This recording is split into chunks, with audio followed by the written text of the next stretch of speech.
my joyful soul community. This is Lucky, and we are going to talk about the 5 languages of love today. So, welcome back. Thank you for joining in and for finding my channel. For those of you that are just brand new to my community, please click on the bell. Click on the bell, and that way you get all the latest updates, all the latest videos. I do try to post at least every 3 days so that you can learn a little bit about surviving the world we're living in, how to make everything just easier for your soul, easier on yourself and your body and your marriages, your relationships with kids, with coworkers, pretty much humanity, right? So today's session, we're going to talk about the 5 languages of love. And the 5 languages of love is an amazing book by Dr. Gary Chapman. And I found this book about 7 years ago. After I read it, I wish I had read it 20,000 years ago, right? And every incarnation, every life I probably ever had. But I really learned a whole lot about myself, about relationships that I could actually improve, relationships with my kids, my daughters, my husband, but also just coworkers and just people in general. But I think the most important thing that I learned was what I like what's my love language and what is really important to me when receiving love from someone else. So we're going to talk about that today. So Gary Chapman is a marriage and family counselor who, after years and years and years, guys, of working with so many people, discovered a theme in many of the issues that face relationships all over the world. And that was the languages, love language. So what is a love language? Well, a love language in basic terms is whatever it is that you feel expresses that person's love for you. So it's whatever you resonate with. Okay, there's 5 love languages. The first one is physical touch. The second one is acts of service. And then there's gifts. Then there's quality time. And then there is words of affirmation. So for example, my love language, for anyone that knows me, you guys will be like, yeah, totally, Becky. Mine's physical touch. I am a hugger. I am just the biggest hugger. I like to touch and just touch your hand, touch your arm, squeeze a little bit, give lots of hugs and kisses. All my nieces and nephews see me and they're like, oh my God, there's the Aleti. She's gonna get us. But it really is just my expression. It's the way that I am in the world. It's the way I express myself. And you kind of know that, right? When you get to, when I walk into a room, I'm like, hello.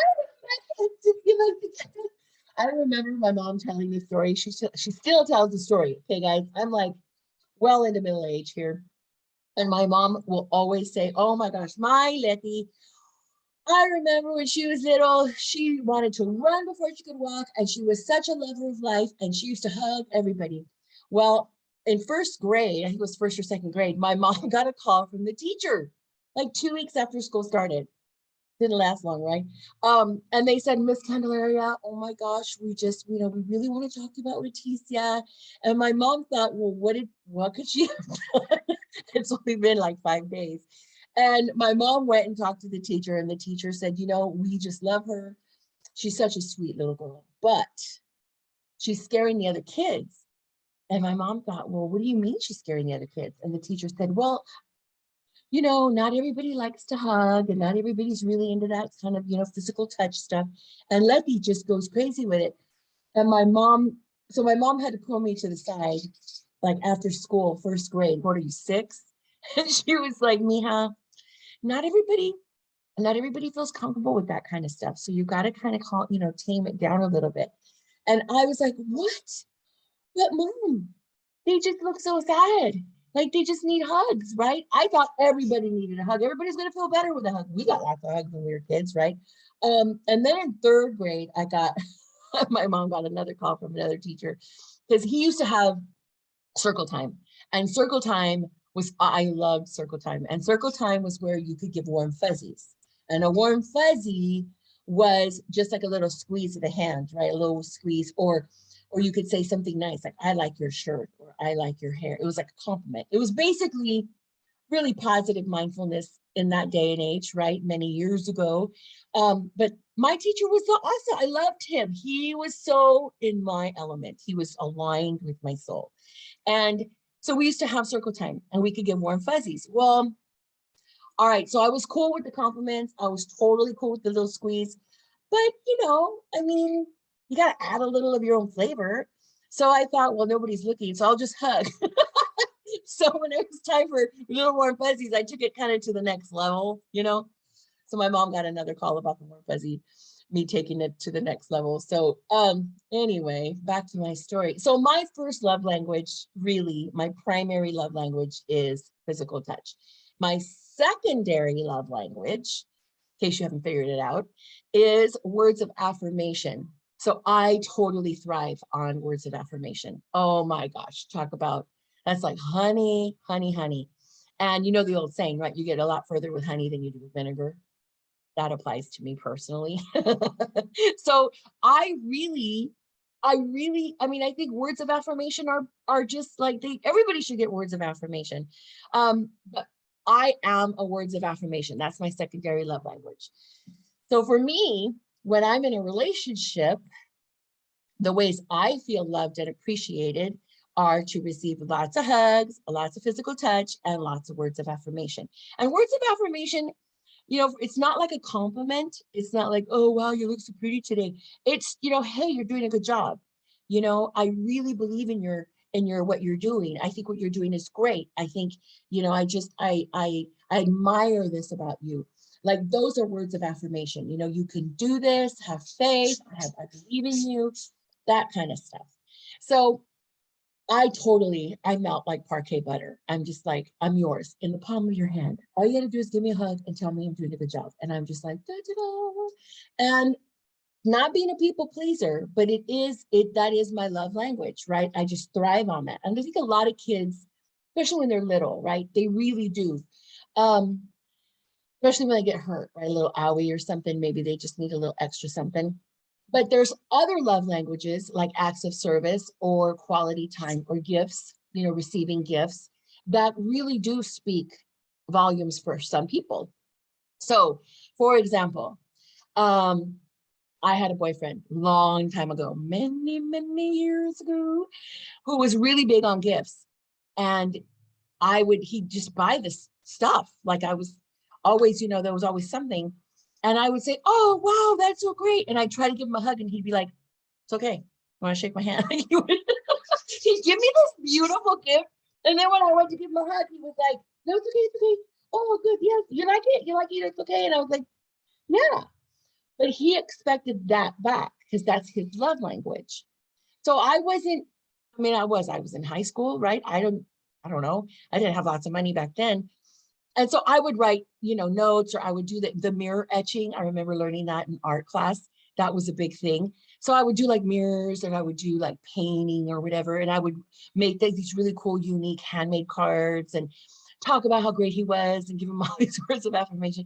And for him, it was like, oh, is this it? And I was just like, yeah, I'm putting my heart out, and that was his love language was to receive gifts. And gifts in his mind were store-bought gifts, right? It wrapped nice and looking super cute and very pretty. So that's what he gave to me. Well, he felt that I didn't like him. He was like, well, I don't think, I'm just not feeling it. I don't think you really like me that much. And I thought, but I'm pouring out my heart. I'm giving you everything. I'm coloring for you. Like I'm doing all this good stuff. We were not connecting. Okay. We were totally not jiving.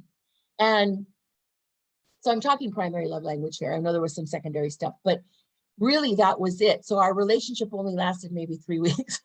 We didn't date very long because I was not that. That was not my love language. And he was not comfortable with public displays of affection or really any kind of, really expressing it in that way. But he would buy me things.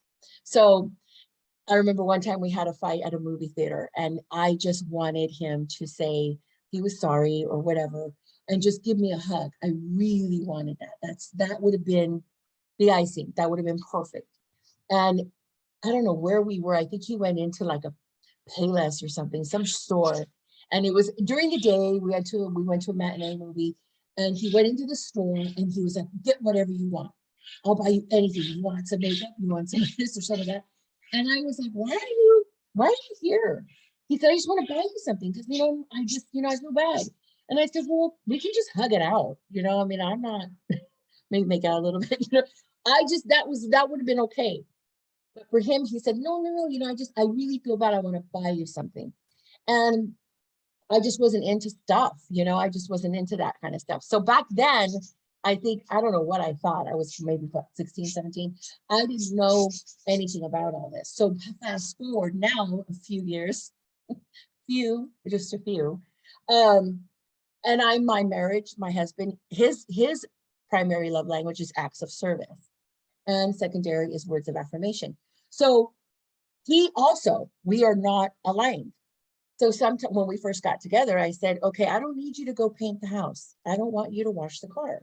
I just want you to come and sit with me, right? Let's cuddle for a little while, or let's watch a movie and hold hands, and you can just let me lean on you, and physical touch. And he was like, well, maybe for a little bit, right? It wasn't his thing. And so then I had already read the book, and I said, I think it'd be a good idea, because I was starting to feel a little salty.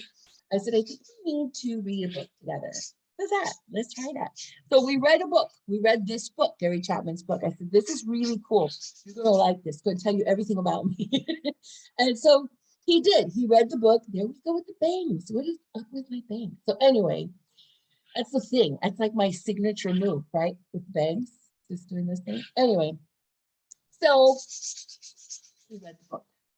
He read the book. And when he got to the part of physical touch, because there's stories in there of real life couples who have these issues, and what the person feels when they don't receive their language, when they're not receiving love in their language, and how people can really mistake a lack of love, or someone's not caring for them, or someone not wanting to be with them, by not receiving this, love language, by not feeling anything in their love language. So when he read it, he said, oh, wow. He said, I had no idea. Is it really like, is that how it is for you? And I said, yes. And he said, I didn't know that. And I said, well, okay, so your love language is acts of service, right? His was acts of service. So obviously by default, I did things around the house. I made dinner. I washed dishes. We lived together. We both shared chores and stuff. But, I did things. And he felt totally loved. He felt completely supported when I did that stuff. So I was by default kind of speaking his love language. I was giving him his love language. Now, his secondary love language is words of affirmation. And, when you first get married, they can't do anything wrong, right? You're like, oh, you're so cute. Oh, go ahead. Oh, your socks on the floor. Oh, yeah, that lasts about a month. And then you're like, really? So I'm just a words of affirmation person. I like to pump people up no matter what. So I felt, he was getting his basic emotional needs met. I was speaking his love language all day, every day, but I wasn't. So I started to feel a little salty. I started feeling like, I don't know, like, do you really love me? And I was asking these these questions, and I was getting all teary-eyed and crying everywhere. And he was like, why are you asking me that question? What do you mean? And I said, well, that was the reason we read the book together. So he did learn a lot when he read the book. And we've also applied it to the girls, to our children.